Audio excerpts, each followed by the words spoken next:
costs of tractors are likely to come down soon, along with other items like air conditioners, refrigerators, washing machines, dishwashers, vacuum cleaners, video games, digital cameras, projectors, perfume scents. We've also seen auto parts, accessories, tractors, tires, cement, paints and varnishes. All this because the government has now said it will relook GST slabs for various categories, especially those which are currently in the 28%. The GST Council meets this Saturday.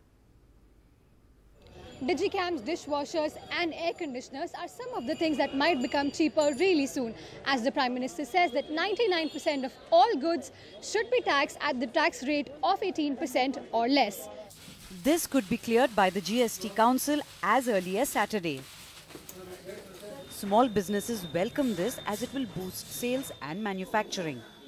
The initial mandate of GST was to keep around 10 to 15 items under 28% slab, but it were more than 200. Now it is 35 items.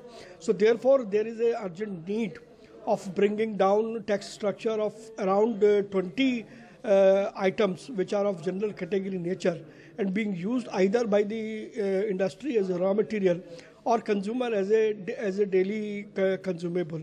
So these structure should be harmonized. There are currently only 35 items left in the highest 28% GST slab. What will remain are non-merit or sin goods like luxury automobiles, yachts, private aircrafts, cigarettes, pan masala, tobacco products, betting and soft drinks. The reasoning is that the immediate loss in revenue will be temporary, as consumption will rise and the revenue will eventually be higher. आगे चलकर ये मैं नहीं कह सकता कब, मगर जैसे कि जीएसटी का कलेक्शन बढ़ेगा और वो बढ़ेगा जरूर, ये मेरी पूर्णतः मानता है, मेरे ख्याल में ये स्लैब कम हो जाएगा तो अच्छा ही है, क्योंकि स्लैब कम होने से जो है वो एक तरह की कंजम्पशन डिमांड और उसकी ज्यादा बढ़ती है और एक इकोनॉमी को काफी अच्छा एक उछाल मिलता है. आज ये आर्थिक एक्सपर्ट जो अपने आप को गिना रहे हैं माननीय प्रधानमंत्री, वो अपने शब्दों को खा रहे हैं या चबा रहे हैं? Manufacturers and traders are also hopeful that the government will reform the cumbersome return filing process that has hurt small businesses. With the GST being considered one of the reasons behind the BJP's recent electoral drought, many are hopeful of speedy reforms. This is Alicia Sachdev for NDTV.